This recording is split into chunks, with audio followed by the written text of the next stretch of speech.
조지 오웰은 생전에 내가 무인도의 단 한 권의 책만 가져갈 수 있다면 걸리버 여행기를 택하겠다고 했을 정도로 이 책은 현대 사회의 정치적 갈등과 인간의 본성에 대해 시사하는 바가 큽니다.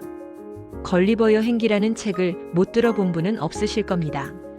아마 대부분 어릴 때 읽었지. 소인국 가서 밧줄에 묶인 거인 이야기 아니야? 라고 생각하고 계실 겁니다. 하지만 만약 이 책을 단순히 아이들의 모험 동화로 기억하고 계신다면 여러분은 조나단 스위프트가 숨겨놓은 진짜 칼날을 전혀 보지 못한 셈입니다.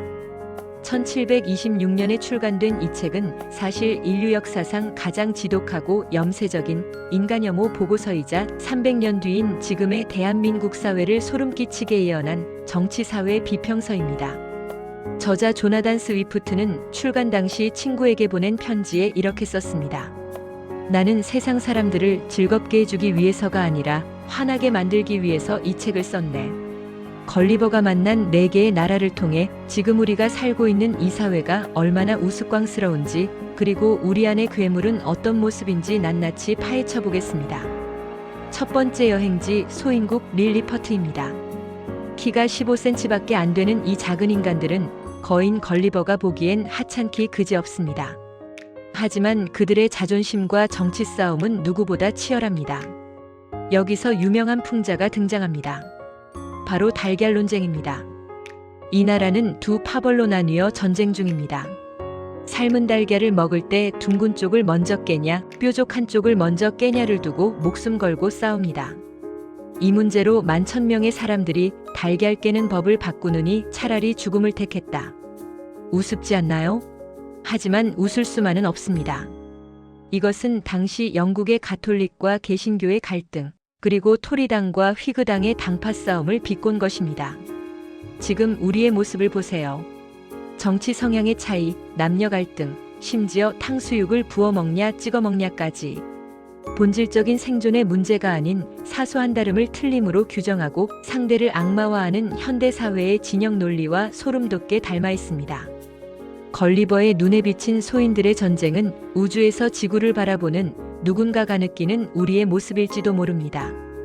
두 번째, 거인국 브롭딩넥입니다. 이제 입장이 바뀝니다.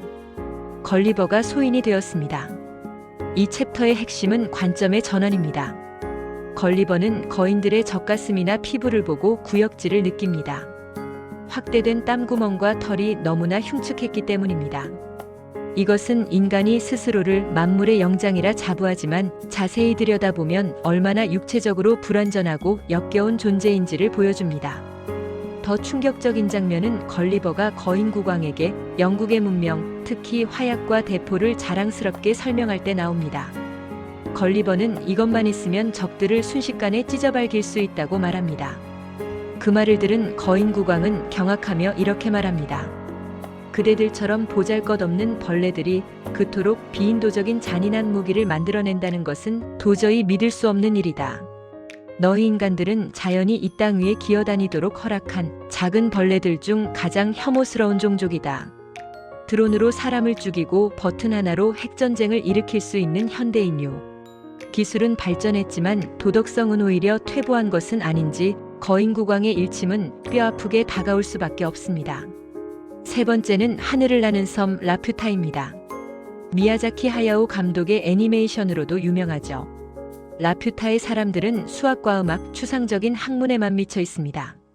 항상 사색에 잠겨 있어서 하인이 옆에서 풍선으로 눈과 귀를 때려주지 않으면 앞에 구덩이가 있어도 빠져버립니다. 그들의 연구소에서 하는 일들은 가관입니다. 오이에서 햇빛 추출하기, 인분을 다시 음식으로 되돌리기. 이것은 실용성 없는 지식과 현실 감각이 결여된 엘리트에 대한 비판입니다. 오늘날로 치면 현실의 고통은 외면한 채 탁상 공론만 벌이는 정치인들, 인류에게 도움이 되는지 의문스러운 기술에만 집착하는 실리콘밸리의 맹목적인 기술 만능주의, 혹은 방구석에서 세상을 다하는 척하지만 정작 자기 방 청소도 못하는 키보드 워리어들의 모습과 겹쳐 보이는 건 저만 그런 걸까요? 마지막 여행지, 이 책의 하이라이트입니다. 바로 말이 주인인 나라 휘님의 나라입니다. 이곳에서 휘님들은 완벽하게 이성적이고 도덕적인 존재입니다. 거짓말이라는 단어조차 없습니다.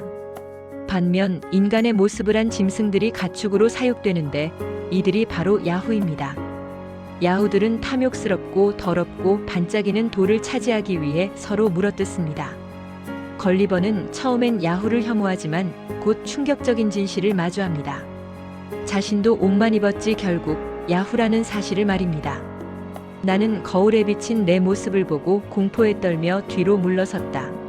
나 자신이 저 혐오스러운 야후와 너무나도 닮았기 때문이다. 인터넷 포털 사이트 야후의 이름도 여기서 유래했습니다. 스위프트는 묻습니다.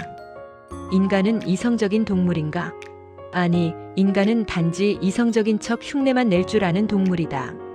자본주의 사회에서 돈을 위해 양심을 팔고 쾌락을 위해 타인을 착취하는 현대인의 모습은 스위프트가 묘사한 야후 그 자체입니다.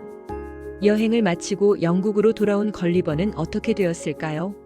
그는 인간 냄새가 역겨워 가족조차 멀리하고 마구간에서 말들과 대화하며 여생을 보냅니다. 미치광이 취급을 받으면서 말입니다. 걸리버 여행기가 우리에게 불편한 이유는 그것이 너무나 투명한 거울이기 때문입니다. 그 거울 속에 비친 우리는 이성적인 휘님인가요? 아니면 욕망덩어리 야후인가요? 300년 전 조나단 스위프트가 던진 이 질문에 이제 우리가 답할 차례입니다. 오늘 영상이 유익했다면 구독과 좋아요 부탁드립니다. 지금까지 웬디의 서재였습니다. 감사합니다.